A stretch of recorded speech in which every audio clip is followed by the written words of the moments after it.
Hey guys, Thrasher here, and today we're talking about the first Super Saiyan 2, Teen Gohan. Before we do, if you haven't hit the button yet, make sure to hit the subscribe button down below, and let's talk about it right now.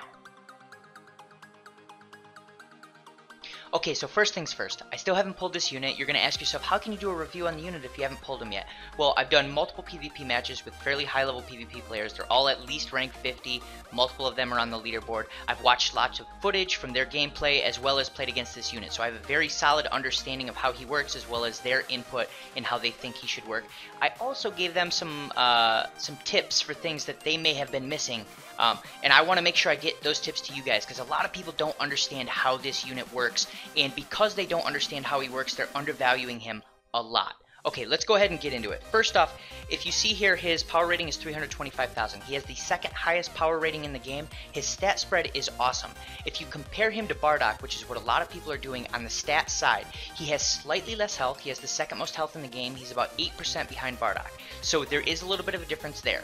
His strike defense and his blast defense are just slightly worse than Bardock. So Bardock is a little bit tankier. I would say probably 10%, maybe 15% tankier than Gohan. They're pretty close as far as their ability to take damage. And if we look at the raw stats on the damage side, Gohan has a slightly higher raw strike attack and a reasonably higher blast attack. But here's the big difference. Gohan has a great key restore speed, and with the fact that he is going to mainly be doing strike damage, he can create extremely long combos, which is going to be very valuable when we go into his abilities here in a second, and I show you why he is such an amazing unit. Okay, so first thing we want to do, open up show details and go to ability. It says that Gohan is a melee type. He is definitely a strike arts damage dealer. I like to call him an enforcer. He gets stronger as the match goes on and as the other units on your team get beat up. So as units get downed, let's start from Awakening Power. Let's go ahead and look at that. He gets a 15% strike damage boost every time you lose one of your characters that's not Gohan. So if Gohan is the last person alive on your team,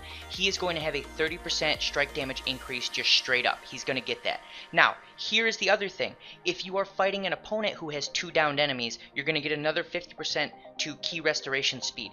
Along with his base key restoration speed that is very good, this 50% increase means that if it's one-on-one Gohan versus your opponent, you're probably going to be able to string almost infinite combos, if not infinite combos together. So that's cool. He's pretty strong in a one-on-one at that point. But wait, there's more. Now, Fury inflicted damage up. This is the crazy part that most people don't understand. The following effects occur based on the amount of health you have left after being hit. If he has more than 50% health left and he takes damage, he's going to get a 10% buff and it stacks. Make sure you're watching the combat footage on the right side of this video. You will see that every time he takes damage, a combo counts as one time taking damage. So if you get comboed, you get hit 3 or 4 times, that's taking damage once because it's all counted together. But every time he takes a damage value that's counted together, he is going to get a 10% damage buff stack as long as he's above 50% health. That means if you are getting hit with tap blast, they just tap the screen one time, hit you with a key blast, you're going to take a small amount of damage and you're going to get a 10% buff every single time you get hit for 20 timer counts. I've seen this stack up to 6 times. I'm sure it can stack infinitely. That's just the most that I've seen it stack in a real battle. Now, if he goes below 50% health, he's going to get a 50% damage increase. That stacks on top of those 20 timer count 10% increases. So let's say you've got those 6 stacks and then you get hit again, you fall below 50% health. You now have a 110% damage increase on top of that 30% because you're the last unit alive. He is the enforcer, the cleanup unit, whatever you want to call it. If he's the last person alive on your team and the enemy takes him below 50% health and doesn't kill him, you're going to kill that unit.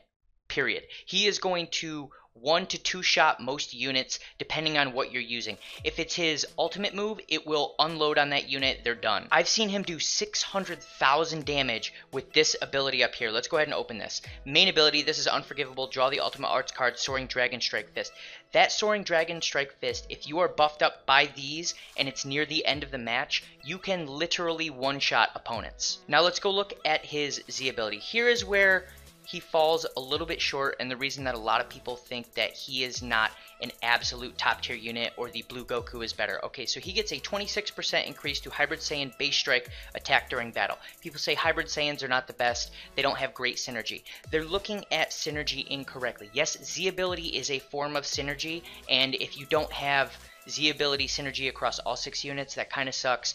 But here's the thing, there are many other forms of synergy that work extremely well and can be more powerful than a Z ability synergy. So let's go ahead and say that you have this Gohan on a team, you have Bardock on your team who's not going to get this buff, and then you have Super Trunks on your team who will get this buff. Here's the thing, this Gohan and Super Trunks are going to buff each other, and all three units are melee damage. Their 100% base damage comes from melee, and they all bring 2 Strike Arts cards. This right here is a massive form of synergy. There are not many teams out there where every single unit on the team is a damage dealer that has one specific type of damage, and all of the units only bring cards that do that type of damage. So okay, we looked at the arts cards held. That's huge. That helps his kit a ton. He gets that type of synergy if you run a team like that. But what about if you want to run, say, Instant Transmission Goku, the other top tier unit in the game that if you have him, you should be running him on your team. You say, well, there's no real synergy between this Gohan because he's a hybrid Saiyan Z ability and Goku, who increases the damage of green characters. Well, you're wrong there too. Let's go ahead and back out if you assume that you're wrong there. So let's go ahead and go to characters, and we will go to character list. Actually, we don't have to do that. We've got him right here. Let's open this Goku up. So here's the thing. If you're running this Goku, you have assist Gohan strike attack up. 20% to strike damage of allied character Gohan for 10 timer counts when this character returns to standby. So you save the Gohan, you pull this Goku out, you use him for a little bit, and then you switch back into the Gohan, and the Gohan is going to get a 20% strike damage, which is his main damage dealing ability, for 10 timer counts. That is an amazing synergy right there if you want to run him. This Gohan works extremely well on many of the top tier teams. So let's go back to summons and go and look at him again. And let's look at his arts real quick. So here's the green one. 15% to damage inflicted for 20 timer counts. It nullifies attribute downgrades and abnormal conditions. So essentially, if your opponent is trying to do anything to slow you down in any way, you just use this green card and you pump out even more damage. You don't even need the damage increase on this at this point because you've got so many other stacking buffs that you're just going to blow through any opponent. And then we've got our Soaring Dragon Strike, deals major impact damage, inflicts attribute downgrade, minus 100% to health restoration. So essentially, if you hit them with this Dragon Strike, don't expect Krillin to jump in and heal the whole team or heal that character. Don't expect Piccolo to jump in and do that. Don't expect if you hit Vegeta with this and then Vegeta, Super Saiyan Vegeta is trying to heal himself, it's not going to work. This unit all around is just extremely consistent. He's a massive damage dealer the longer the fight goes on. I'm actually going to change my statement of Enforcer. Gohan is not an Enforcer unit. I'm going to call Gohan a closer unit. So Bardock is a comeback unit. He's great at comebacks. The Super Saiyan Blue Goku is really good at comebacks. This unit is a closer. Regardless of what's going on, if he's the last unit on your team, you have an extremely good chance of winning the fight. Okay, so where does he fit in the meta? He is top tier, absolutely. Without question. If you don't think he's top tier, I just don't think you understand how to use the unit.